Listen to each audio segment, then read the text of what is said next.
اور اگلے دن اپنے ماں باپ کو نہ پوچھیں۔ پوری زندگی انسان کا پورا کردار اللہ تعالیٰ کے ہاں حجت ہوتا ہے اس اعتبار سے کہ اسے جنت دی جائے یا اسے جہنم میں ڈالا جائے۔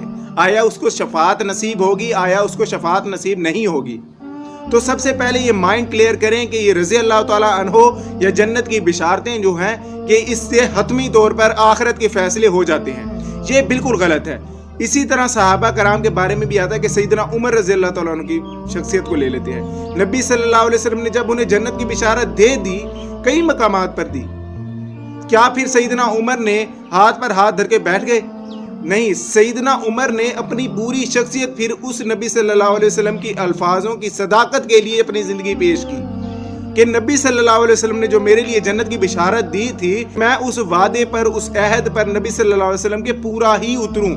وفات تک آپ روتے رہے اس حوالے سے کہ اللہ تعالیٰ کہیں میری پکڑ نہ کر لے۔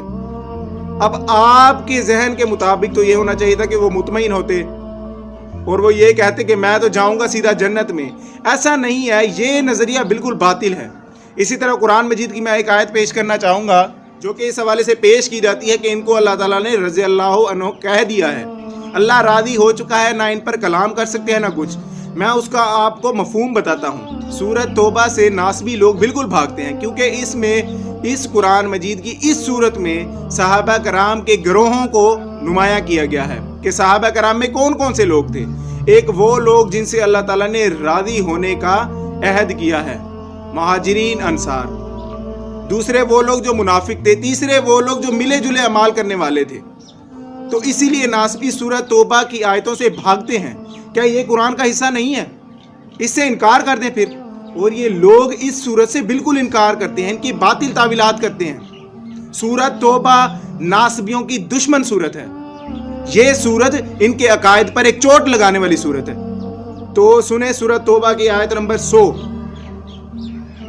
والسابقون الاولون من المہاجرین والانصار والذین اتبعوہم بإحسان، اور وہ لوگ جو سبقت لینے والے ہیں اسلام میں، جنہوں نے سبقت لی ہے اسلام میں، مہاجرین اور انصار، والذین اتبعوہم، اور جنہوں نے ان کی اتباع کی، بإحسان، احسان مانتے ہوئے، ان کو احسان جانا، ان کی دینی تعلیمات کی روشنی میں اپنی زندگی گزاری، نہ کہ جنہوں نے خلفائے راشدین کے خلاف بغاوت کی، نہ کہ جنہوں نے اہل بیت پر سب و شتم کیا۔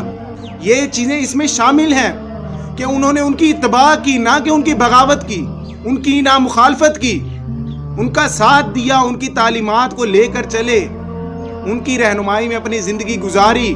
ان کے لیے آگے کیا ہے؟ رضی اللہ عنہم ورضوا عنہ، کہ ان کے لیے یہ بشارت ہے کہ اللہ تعالیٰ ان سے راضی ہوگا اور ان کے لیے رضامندی کی بشارت ہے۔ وعد لہم جنات تجری، اور ان کے لیے جنت جیسے باغات تیار کیے گئے ہیں جس میں بہتی ہوئی نہریں ہیں، جس میں یہ ہمیشہ لوگ رہیں گے۔ ذالک الفوز العظیم، یہ ان کے لیے عظمت بھری کامیابی ہے۔ تو یہاں سے قرآن مجید کی سورۃ توبہ کی آیت نمبر 100 سے ہمیں پتہ چلا کہ رضی اللہ عنہ جو اللہ تعالیٰ نے بیان کیا ہے وہ اس بیس پر، اس شرط پر کیا ہے کہ وہ سابقون الاولون مہاجرین انصار کی اطاعت کریں گے، احسان مانتے ہوئے، ان کے ساتھ بھلائی کرتے ہوئے، نہ کہ ان کی بغاوت کرتے ہوئے، نہ کہ ان پر سب و شتم کرتے ہوئے، نہ کہ وہ لوگ جو دین کی صورت کو بگاڑ دیتے ہیں، حکومت کی لالچ میں کھڑے ہوتے ہیں، سیدنا علی پر سب و شتم کرتے ہیں، اہل بیت کے ساتھ بغض رکھتے ہیں، نبی صلی اللہ علیہ وسلم کی تعلیمات کی مخالفت کرتے ہیں، قرآن مجید کی آیات کے دشمن ہیں۔ ان کے لیے یہ القاب نہیں لگائے جائیں گے میرے بھائی۔ قرآن مجید کی آیات واضح ہے اس اعتبار سے کہ رضی اللہ عنہ کسے کہا جائے گا۔ اس کے علاوہ وہ تمام لوگ جس نے سیدنا علی کی مخالفت کی ارادتاً، حکومت کی لالچ کرتے ہوئے، وہ دین کے دشمن تھے میرے بھائی۔ دین کے دشمن کے لیے آپ بتائیں کیا ہم اللہ کے حضور دعا کریں؟ کیا اللہ سے دعا کریں کہ اس کے لیے اللہ راضی ہو؟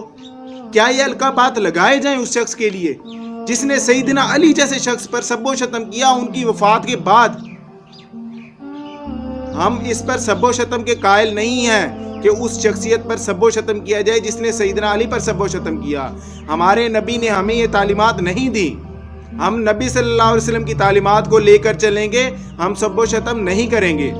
لیکن انہوں نے کیا، نبی صلی اللہ علیہ وسلم کی تعلیمات کی مخالفت کی، یہ تمام تاریخ کی کتابوں میں، تمام احادیث کی کتابوں میں ملتا ہے کہ ان کے گورنروں نے جمعے کے خطبوں میں ممبروں پر سیدنا علی پر سب و شتم کا طریقہ جاری رکھا۔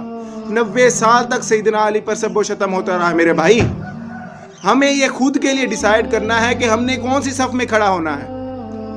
جذبات سے بھری، فرقہ واریت سے بھری اس صف میں جس میں ناسبی کھڑے ہیں، یا وہ صف جو کہ سیدنا علی علیہ السلام کے حق میں مدلل صف ہے، اس میں کھڑا ہونا ہے۔ اس میں کوئی شک نہیں ہے میرے بھائی، اس میں کوئی دو رائے نہیں ہے۔ تو لہذا رضی اللہ عنہ ان لوگوں کو کہا جائے گا اس قرآن مجید سورہ توبہ کی آیت نمبر 100 کے تحت، جو نبی صلی اللہ علیہ وسلم کے مہاجرین ہیں، انصار ہیں، ان کی اتباع کرتے ہوئے، نبی صلی اللہ علیہ وسلم کی تعلیمات کو فالو کرتے ہوئے جنہوں نے اپنی زندگی گزاری، ان کے لیے دعا کے القابات ہیں جو اللہ تعالیٰ نے قرآن مجید میں نقل کی ہیں۔ اس کے علاوہ میں یہ بھی بات بتا دوں کہ اللہ تعالیٰ کے جو بھی دشمن ہیں، جنہوں نے نبی صلی اللہ علیہ وسلم کی تعلیمات کی مخالفت کی، خلفائے راشدین کی مخالفت کی، ارادتاً، غیر ارادی طور پر نہیں، کسی کو کوئی غلطی لگ گئی، ارادتاً، تو ان کے لیے آپ 100 دفعہ بھی تعریفی کلمات کہتے رہیں، 100 دفعہ دعائے خیر کریں، تو ان کو کوئی فرق نہیں پڑنے والا، کیونکہ انہوں نے اپنی زندگی میں ان باتوں سے، ان کاموں سے رجوع نہیں کیا، بلکہ مرتے مرتے یزید جیسے شخص کو تخت دے دیا، بادشاہت دے دی صحابہ کرام کی موجودگی میں۔ صحابہ کرام کو انہوں نے قتل کیا میرے بھائی، اپنے دور میں مال غنیمت کو لوٹا، حج کا طریقہ بدلا، زکوٰۃ کا طریقہ بدلا، نماز کا طریقہ بدل دیا۔ سیدنا علی جیسے شخص کی مخالفت میں ان کے کردار کو داغدار کر دیا اپنے اعتبار سے۔ سیدنا علی جیسے شخص کو 90 سال تک سب و شتم ممبروں پر سے ہوتا رہا، لیکن اللہ تعالیٰ کے معجزات میں سے ایک معجزہ تھا کہ سیدنا علی علیہ السلام کی سیرت ہمارے پاس اچھے الفاظ میں، احادیثوں کے مجموعے میں آج بھی موجود ہے، جبکہ انہوں نے حکومت ہوتے ہوئے، تخت ہوتے ہوئے سیدنا علی کی مخالفت کی، لوگوں میں یہ چیز عام کی کہ سیدنا علی ایک برے شخص تھے، نعوذ باللہ، لیکن اللہ تعالیٰ نے اپنے ولی اللہ کو ان چیزوں سے محفوظ کیا۔ آج بھی سیدنا علی جیسے شخص سے تمام لوگ محبت رکھتے ہیں۔ آج بھی ناسبی لوگ جو ہیں وہ سیدنا علی علیہ السلام کی مخالفت سرعام نہیں کرتے، ان کو حق پر مانتے ہیں، ان کو پتہ ہے آج کوئی یہ بات نہیں مانی جائے گی۔ آج بھی وہ لوگ ہیں جو کہ سیدنا علی سے بغض رکھتے ہیں، سیدنا علی سے نفرت رکھتے ہیں، نعوذ باللہ، ان کے لیے تو جہنم کی بشارت ہے ہی ہے۔ صحیح مسلم کی 240 نمبر حدیث کے صحیح مسلم میں ہے کہ اے علی، تجھ سے محبت رکھے گا تو صرف مومن، اور تجھ سے بغض رکھے گا تو صرف منافق۔ بغض کی بات آئی ہے، بغض دلی معاملہ ہوتا ہے۔ میں یہ کہنا چاہوں گا کہ وہ لوگ جنہوں نے اپنے بغض کا اظہار کر دیا، ان کے دامن کو آپ چھوڑ دیں، اس شخص کے دامن کو پکڑیں جس کو نبی صلی اللہ علیہ وسلم نے فرمایا کہ یہ دنیا میں اور آخرت میں میرا بھائی ہے۔ تاریخی اعتبار سے یہ کئی جگہ پہ آیا ہے، اور اس کے علاوہ حدیث میں بھی آیا ہے کہ حسن حسین جنتی نوجوانوں کے سردار ہیں، اور ان کے والد سیدنا علی ابن ابی طالب وہ ان سے بھی بہتر ہیں۔ سیدنا علی علیہ السلام کے ساتھ جائیں، جس کے ساتھ نبی صلی اللہ علیہ وسلم ہیں، ان کی پوری احادیث ہیں، بشارتیں ہیں، پیش گوئیاں ہیں کہ وہ حق پر ہوں گے۔ تو لہذا ہمیں حق پر ہونے کے لیے سیدنا علی علیہ السلام کے گروہ میں، نبی صلی اللہ علیہ وسلم کے گروہ میں ہمیں شامل ہونا پڑے گا۔ تو تمام بھائیوں سے درخواست ہے کہ ہو سکتا ہے کہ کسی کے جذبات کو، کسی کی فرقہ واریت کو کوئی نقصان پہنچا ہو، لیکن میں اپنی لحاظ سے ایک آپ کو سچی بات، سچی رہنمائی کرنا چاہتا تھا، لہذا میں نے کر دی۔ اللہ تعالیٰ سے دعا ہے کہ اللہ تعالیٰ ہمارا حشر اہل بیت نبی صلی اللہ علیہ وسلم، مہاجرین انصار کے ساتھ کرے، اور ان لوگوں کے ساتھ سختی والا معاملہ کرے جنہوں نے سیدنا علی کی مخالفت کی، جانتے بوجھتے ہوئے ان کی مخالفت کی، حکومت کی لالچ میں، دین کی دشمنی میں۔ آمین۔ جزاک